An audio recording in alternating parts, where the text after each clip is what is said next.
Man ist auf einmal umgeben von der kalten Masse.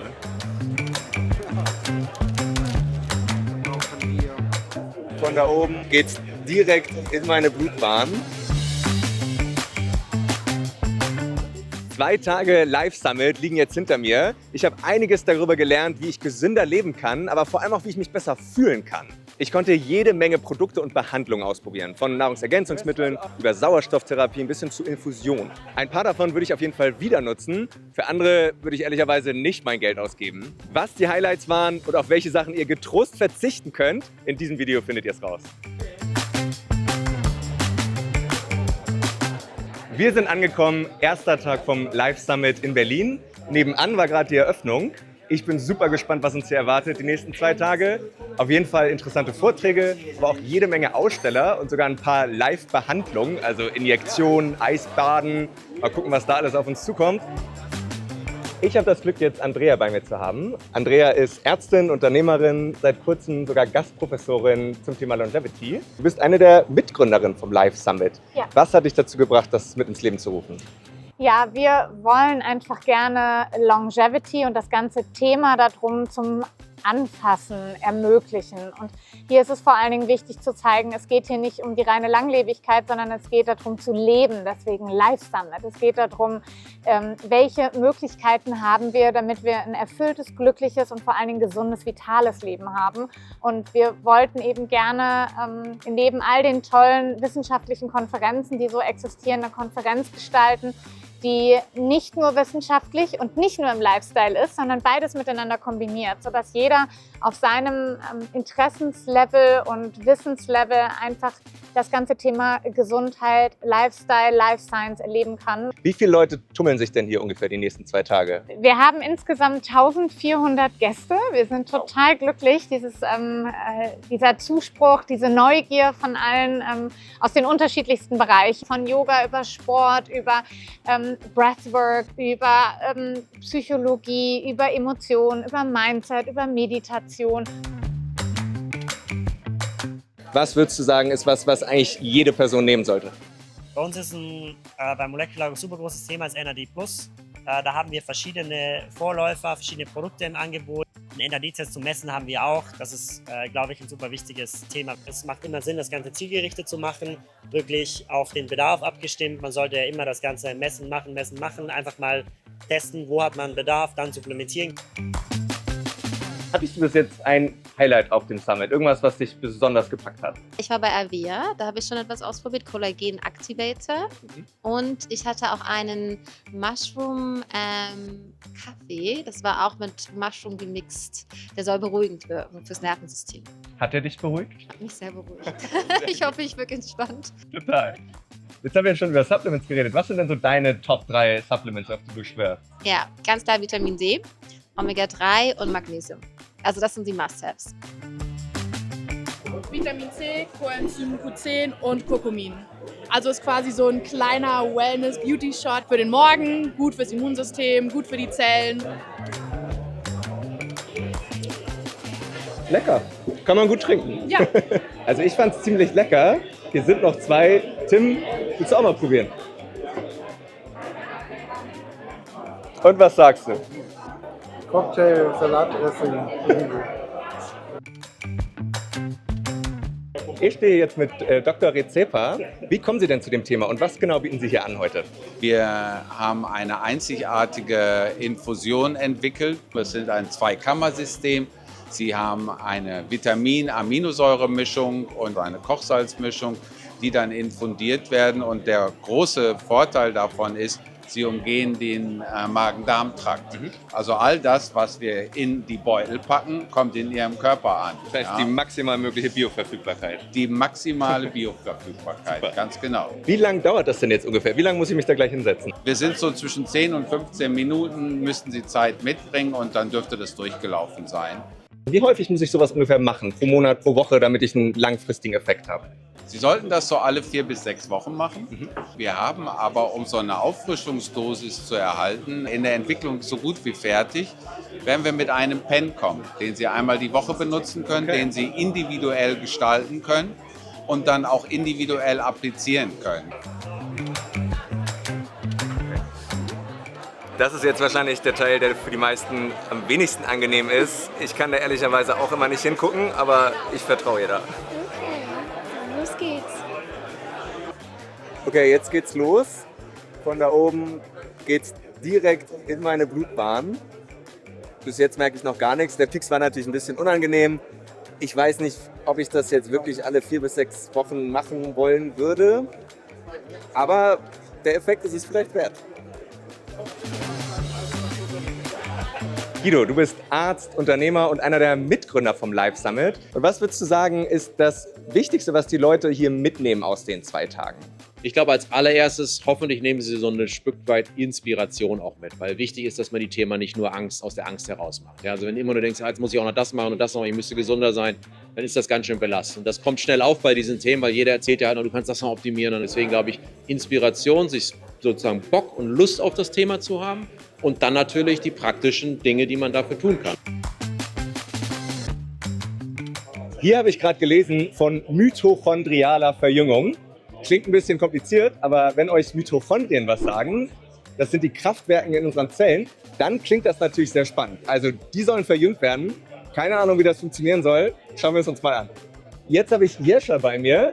Der erklärt uns, wie das Ganze funktioniert. Vielleicht fangen wir damit an. Was können wir uns erwarten von dieser Therapie? Der Oxyven-Gerät hat eine tolle Wirkung. Also wir wissen, Zellen, um zu funktionieren, Mitochondrien brauchen wie Sauerstoff. Und ohne Sauerstoff wird die Zellen keine Energie richtig produzieren. Das Oxyven-Gerät hat eine Wirkung außer auf die Mitochondrien, sondern auch auf das Immunsystem. Das wirkt auf die Eosinophile und stärkt die Fähigkeit, der Körper gegen Entzündung zu arbeiten und gegen Allergiereaktionen, verbesserte Durchblutung und wirkt auf den Parasympathikus, also auf Entspannung. Jetzt sind die 10 Minuten vorüber. Ich durfte mich wieder hinsetzen. Der Sauerstoff ist in mein Blut gekommen. Und ich muss sagen, ich fühle mich ziemlich gut. Also dafür, dass hier so viel los ist, dass es so laut ist, fühle ich mich relativ entspannt. Es war ein bisschen anders, bevor ich mich hier hingelegt habe. Also vielleicht hat es doch auch direkt schon eine Wirkung gehabt.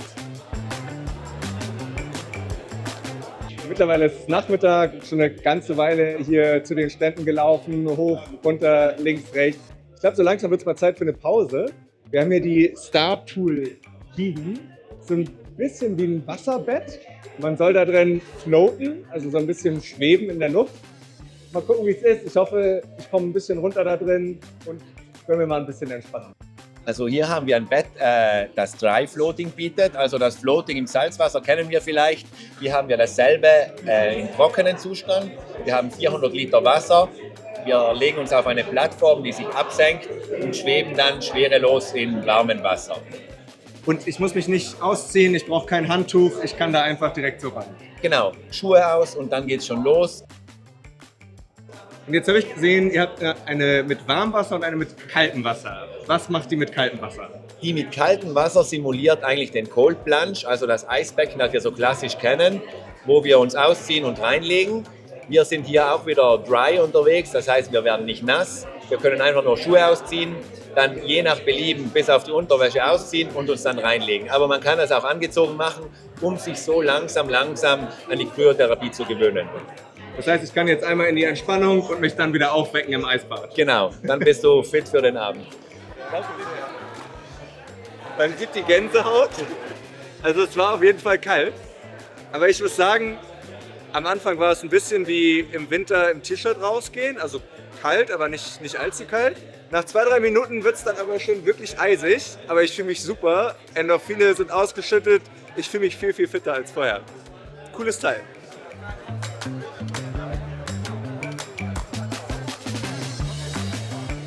Nils, du bist Experte für präventive Medizin, für Regeneration. Du hast deinen eigenen, sehr erfolgreichen Podcast zu dem Thema und machst die Moderation beim Live Summit. Und was würdest du jetzt sagen, was ist dein Nummer 1 Longevity-Hack? Ich würde schon sagen, dass mein Nummer 1 Longevity-Hack das Thema Neugier nach wie vor ist. Das heißt also, ich glaube, wenn man offen bleibt, wenn man neugierig bleibt, wenn man einfach da Spaß dran hat, neue Dinge zu lernen, neue Dinge auszuprobieren und zu gucken, womit geht es einem besser, was kann die Lebensqualität verbessern und was macht einem auch vor allem Spaß, dann wird man ein langes und glückliches Leben führen. Wir sind offensichtlich nicht die Einzigen, die sich dafür interessieren. Wir haben heute nämlich immer mal wieder Leute gesehen, die mit so einem Nasenstrip rumgelaufen sind. Wir wussten nicht so wirklich, was es soll, aber jetzt haben wir auf jeden Fall mal gefunden, wo sie den herhaben. Wir wollen rausfinden, was bringt das, warum macht man das. Ich bin gespannt. Jetzt habe ich Robin bei mir von Sniffies. Robin, du hast auch so einen Strip. Warum macht man das? Um besser zu atmen, ganz simpel gesagt. Es öffnet deine Nasenflügel, dadurch kommt mehr Sauerstoff ins Gehirn. Gibt keinen Grund, es nicht zu tragen. Muss ich das natürlich auch mal ausprobieren? Sag mir, was du willst. Ja, ich gebe dir recht. Also die Nase ist irgendwie offener, freier. Also ich probiere es auf jeden Fall mal eine Weile aus. Man atmet wirklich besser. Mal sehen, wie lange ich das mitmache. Danke euch. Das waren 2 vollgepackte Tage auf dem Live Summit. Bevor ich dazu komme, was für mich das innovativste Produkt war und was ehrlicherweise auch der größte Flop war, erstmal zu den Vorträgen. Da war wirklich für alle was dabei. Von sehr, sehr wissenschaftlich bis zu absolut alltagsorientiert, was wir konkret in unserem Leben anders machen können.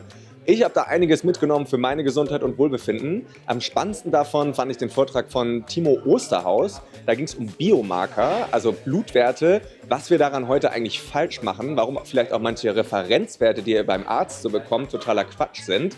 Da habe ich sehr, sehr viel mitgenommen und ich glaube, da können wir alle viel von lernen. Was würdest du dir wünschen, was die Leute hier mitnehmen aus den 2 Tagen? Ich finde es total gut, wenn wir aus so einem Live-Summit, egal ob als Therapeut oder auch als Endkunde mitnehmen, dass es wichtig ist, individuell zu schauen, wo man steht, dann Handlungsempfehlungen zu geben und dann aber einfach wieder eine Status-Quo-Analyse zu machen, um zu schauen, wo man sich dann hinentwickelt hat. Denn ich glaube, es gibt eigentlich keinen falschen Weg, sondern es gibt einfach nur keine zu lange Anpassung des Weges, den man geht.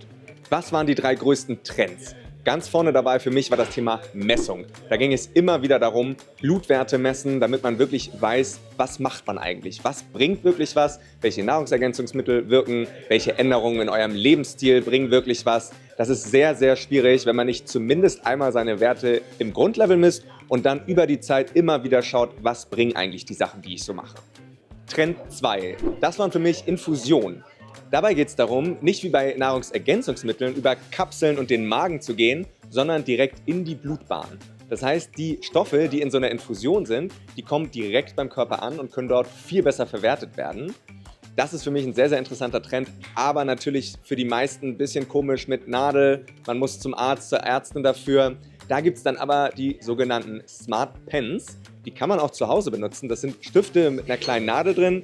Die kann man sich dann wirklich selbst in den Arm spritzen sozusagen. Auch das eine gewisse Hürde, aber kommt mit der besseren Bioverfügbarkeit. Ist auch ein bisschen teurer als Nahrungsergänzungsmittel, aber ich glaube, das ist ein Trend, der immer größer wird. Trend 3, der kam auch immer wieder auf. Menschliche Verbindung. Klingt erstmal ein bisschen komisch, aber sogar die Forschung zeigt, dass das hilft beim gesunden Altern. Geht darum, dass man Leute um sich hat, die einen unterstützen, mit denen man Sachen unternimmt. Hat man hier auch ganz viel gemerkt, nette Leute kennengelernt, alle sind füreinander da, super offen für Fragen. Das ist mein 3. Trend. Jetzt waren wir im 1. Jahr vom Live Summit. Was glaubst du, wo das Ganze in 5 Jahren steht? Ich denke aber langfristig, so in den nächsten 5 Jahren, wird es durch dieses AI-Thema einfach mehr dahin gehen, dass wir diesen persönlichen Kontakt mit der Community dahinter uns das deutlich mehr schätzen werden, weil wir mehr like-minded people wieder um uns herum haben wollen und uns auch bewusst sein wollen, rede ich gerade mit einer Technologie oder rede ich jetzt gerade mit einem Menschen am Ende?